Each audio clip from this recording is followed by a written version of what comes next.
Okay, as I mentioned previously, the objective of my part of this course is to introduce the population ecological concepts for measuring and predicting the ecological success of plant species. This will be done by focusing on the measurement and statistical modeling of plant species and the relevant ecological processes that control species abundance. Okay, the ecological success of a plant at a specific environment depending on the biological processes taking place in the life of a plant. A notable character of the majority of terrestrial plant is that adult plants are primarily sedentary. Some plant species may send vegetative runners out in different directions, but most species stay more or less at the place of germination. The sedentary life or the stationary lifestyle has a profound impact on the life history of individual plants, as well as influencing the ecology and evolution of plant species.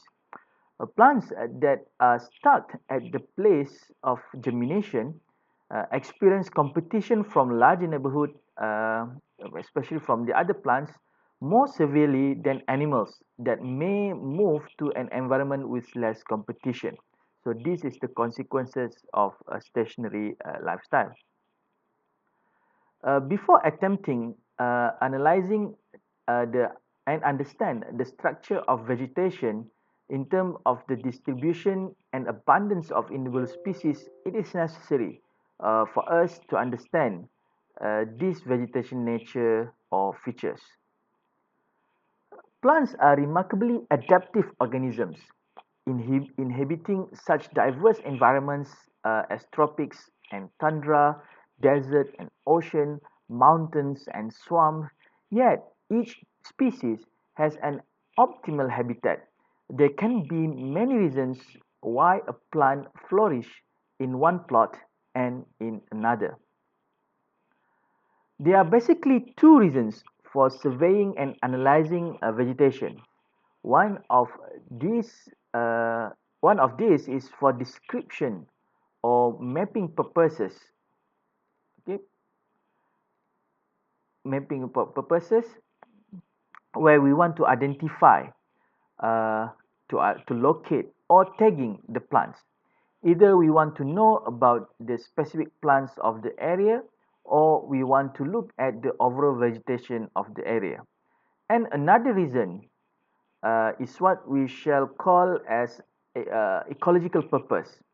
The prime objective of the ecological inquiring is to determine the factors, both biotic and abiotic, and distribution of plant species.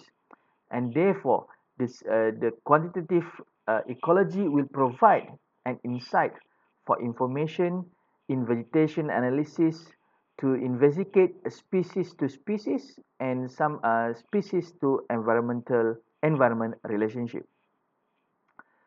Quantitative studies in ecology are extremely useful for many researchers and can provide the kinds of detailed information that are needed to make effective, realistic management or ecological or policy decisions.